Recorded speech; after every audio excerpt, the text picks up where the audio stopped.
Hey there YouTube, Ninja Nick 333.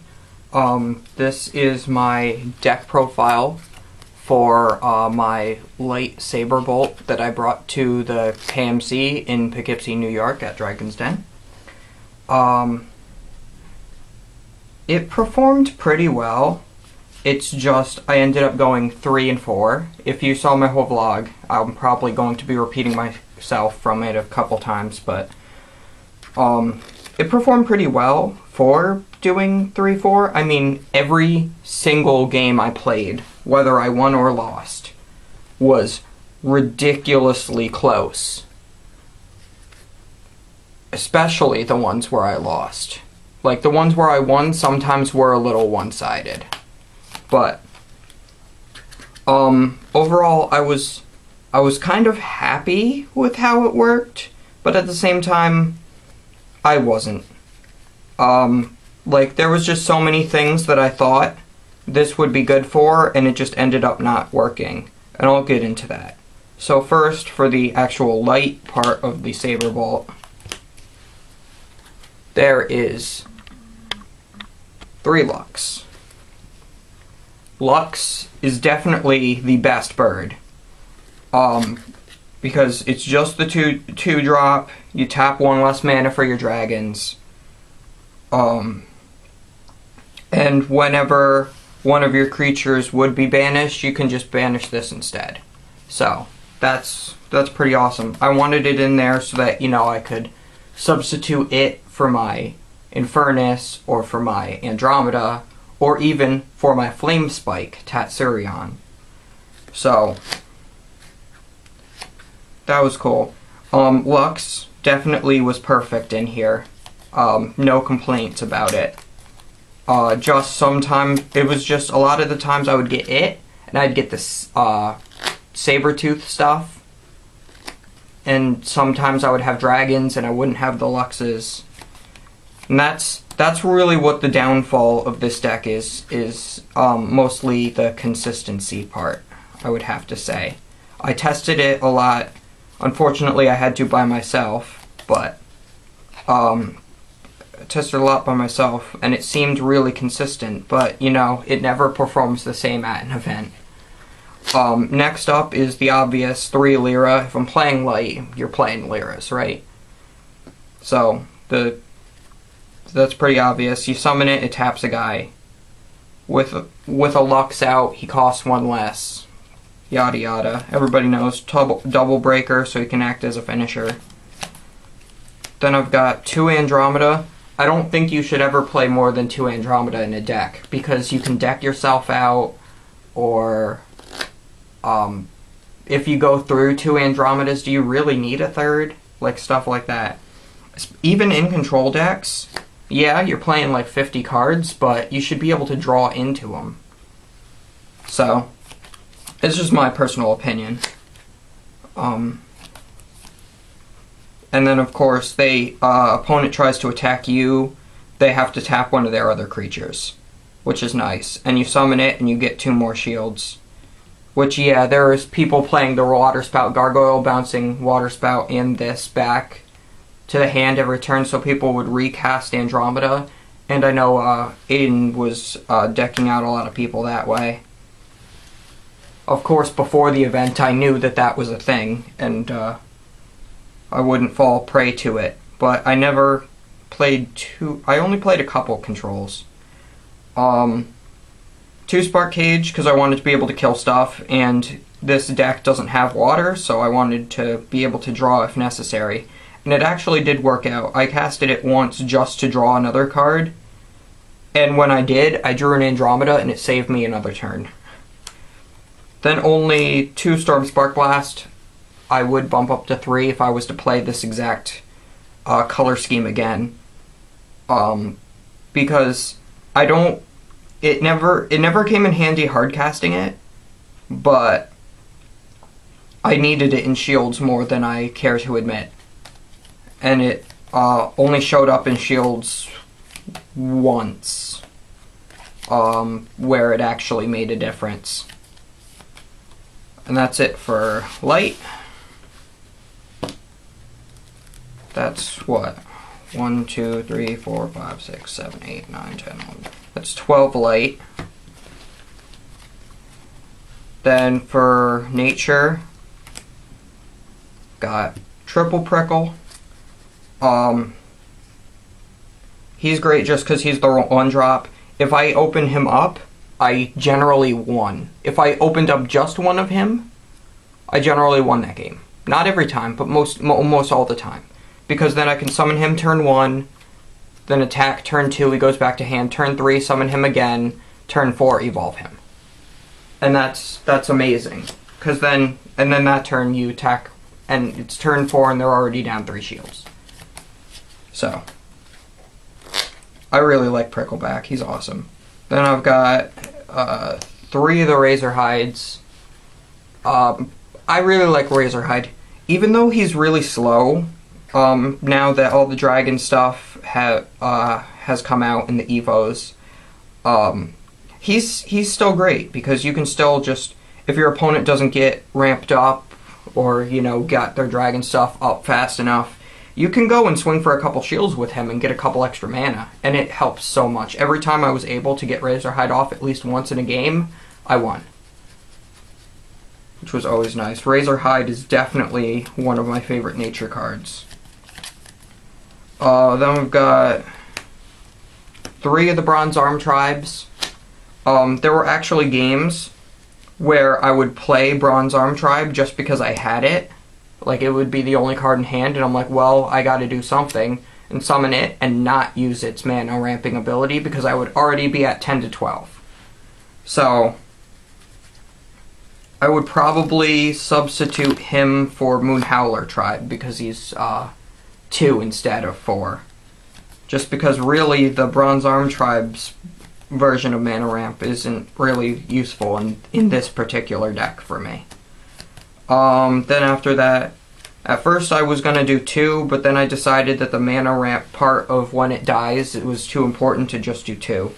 Plus, I was running enough of the other Beastkin to be able to run 3 of the Bronze Arm Sabertooth. So, he's just great because he's the turn 4 double breaker evolution. And whenever he dies, he goes into your mana. Sure, he can be hit by Bone Blades, but you're just +2 mana now, so now you can drop your... I actually bumped him with other Sabertooth and stuff enough to drop an Infernus a couple times, which was nice. And then I do 1 of the Flame Spike Tetsurion, because he can go up to, what was it, 14,000. So that's enough to get over, whenever he battles, he goes up to 14,000. Right? 14,000? 8, 9, 10, 11, 12, 13, 14. Yeah, 14. Which was nice because I thought that can get over Andromeda, that can get over Dracothane, that can get over Issel. It gets over everything. Nothing can battle with this and live, basically. And that's my reasoning for putting it in. Honestly, I would go up to 2 because I own 2. But I just wanted to play it as the 1 because I didn't think it was going to work too well, and it actually did. Then 1 Gigahorn Charger, totally lackluster. Because turn 5 to basically Crystal Memory, to do turn 5 to do a limited Crystal Memory, just was terrible, and I hate Crystal Memory to begin with. Luckily, this is my only copy of the card, so I didn't end up playing more of it. I only used his effect once. I only summoned him once. A lot of times he went into mana if I drew him. Then there's 3 Reap and Sows. Amazing. I Reap and Sowed into an Andromeda and played it in the same turn as well. So that was great. Plus, because it gave me that extra mana, and I'm like, or maybe it was Infernus I dropped. I don't remember. It was one of the 2. And it just, or no, I did 1 of each, I think. But Reap and Sow is just great because on turn 4 or sometime after that, and it's like you're fishing for answers for something. You can dig into your deck 2 cards, and then you can pick whichever one you need more and drop the other one into mana. I did make a misplay with it in my last round. I should have put the root trap into mana instead of the bolt tail, because I ended up needing that fast attacker the next turn in order to win. And then I ended up losing the second game in that round, so it was 0-2 for me for that one. And then 3 root traps, self-explanatory, gets rid of a creature, puts it in mana. And then gets around the whole Lux thing. And a lot of people, like even in control decks and in the 5-color bottles and stuff, they're all teching the 3 root traps in. Which honestly, if I was playing that control, the Water Dark Light, I would be playing the root traps too. It's just that great. Because then, especially when it goes into mana, then they can't like return to from beyond it, or Dark Return it, or Dracothane it, or anything like that. Then fire, I got 1 Twin Cannon Maelstrom, just in case I needed to power up another one of my dragons to get over something. Like, I didn't want my Andromeda to trade with another Andromeda. I wanted it to win. So, I played this. I think its effect mattered once the whole day. So, I'd probably take it out.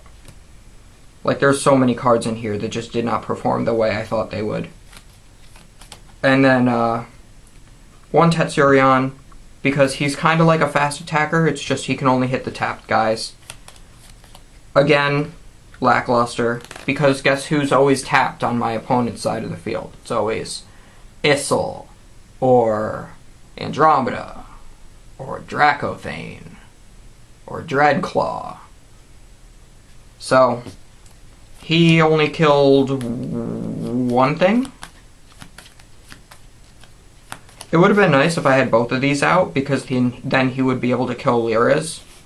That would have been cool, but that didn't happen. Then, obviously, this is SaberBolt, so 2 Bolt Tails. Love his fast attack, but he's just so expensive. Most of the time I was able to afford him, though. And Double Breaker. 7,000 power is pretty good for him, too. And then 1 Billion Degree, which is basically Bolt Tail, but minus 1,000 power to be able to attack untapped creatures the turn he's played. I only got his effect off once, also, with the attacking an untapped creature. Because why? Because that 6,000 power just doesn't get over anything now. Everybody's playing that Greed Dragons, and it's just everything's just more powerful than it. So what are you going to do? Then there's 2 Infernus, the Awakened.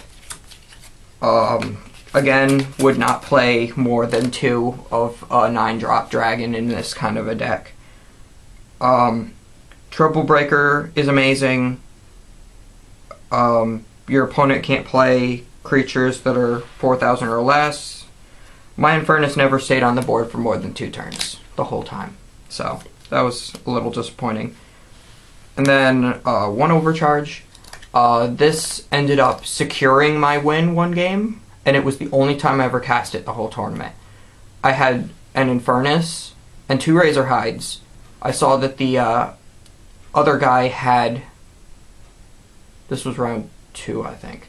The other guy had a Barrage in mana, so I figured he was gonna... he had 4 shields left. So I had a Triple Breaker and 2 single attackers. So I'm like, okay, I can win this turn as long as he doesn't have any shield blasts that are going to kill my creatures. He wasn't playing light, so there wasn't going to be a Stormspark Blast. But the 1 barrage that was in mana was telling me that there was probably a barrage in his shields. So I overcharged. So everything got plus 1,000. So my Razor Hides would have lived a barrage if there was 1 in shields, but there didn't end up being any, so it didn't matter in the end. But I just thought it was a really interesting play on my part, and it's just something I wouldn't have thought of normally. So just putting it out there. And I wanted to play it because I wanted to be able to kill untapped creatures and stuff, but you know, I never ended up doing it because everything's so dang big. And I never had any creatures on board if I needed it or drew it. Then 3 Tornado Flames. Should have been Heat Seekers, just to get rid of birds. because 5-drop was too much. I thought it would be mana acceleration, it wouldn't be too much, but it was. Shield Blast, I got this off in Shields, along with the 2 Dragon's Breath that I have up here, against a mono red Rush deck that I played. It was one of, I think, 4 total Rush decks that were there. And, I could be wrong, though, because I don't know what those little kids were playing. But whenever she was attacking me, the game where she actually should have won, she kept attacking into my shields, and it was Dragon's Breath, Tornado Flame, and a Bronze Arm Tribe, but that didn't matter. So it killed off all her Evos and her Evo bait, and she just couldn't do anything when I just swung in with Infernus in the end. And then there's the 2 Dragon's Breath. Yeah, and also Tornado Flame didn't hit too much since everything's a frickin' dragon. Then Dragon's Breath, amazing. Amazing. Amazing. This is like one of the best fire removal cards ever. Oh my god, I love it. Banish a creature 3,000 or less, 2,000 or less, and 1,000 or less. So it clears boards of birds and whatnot. So like I was saying, what would I change? I would, take out Tornado Flames. I'd probably take out Overcharge, take out Taturion, take out Twin Cannon, take out the Bronze Arm Tribes and the Giga Horn. Like, this is major overhaul of the deck. Then, oh, yeah, and then take out Light altogether. And then I would just make, like, a strict SaberBolt. If I did just regular SaberBolt, I probably would have, like, gotten top 8. But I was going to play Water Dark Light, but, Tyler still has half my stuff I needed for it. I didn't want to play it without Crystal Memories. That guy who got second didn't even play Crystal Memories. I only had 1 Skull Shatter. I wanted to play 2. That guy that got second didn't even play it. So it's like, I could have played Control like I wanted, but honestly, I'm not as great with Control as I am with Aggro. So I wanted to stick with something that I was really comfortable with, since I wasn't going to be able to play test, and something that I figured I could just build and do well with, without having to play test, because I couldn't play test, and it sucked. So overall, it did perform really well, and I was happy with it. But it's just, there's so many things I can do to improve it, because it was like the most amazing playtesting experience. Everyone there was amazing. They were all great people, great at playing, and whatnot. And it's just, this was not up to par. That's all there was to it.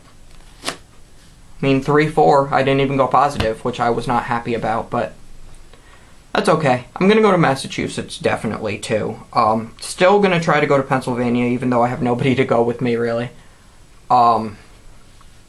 That one's more up in the air now. But Massachusetts, I'm definitely going to, whether Trevor and Hunter still decide to go with me or not. But I'll see you guys later.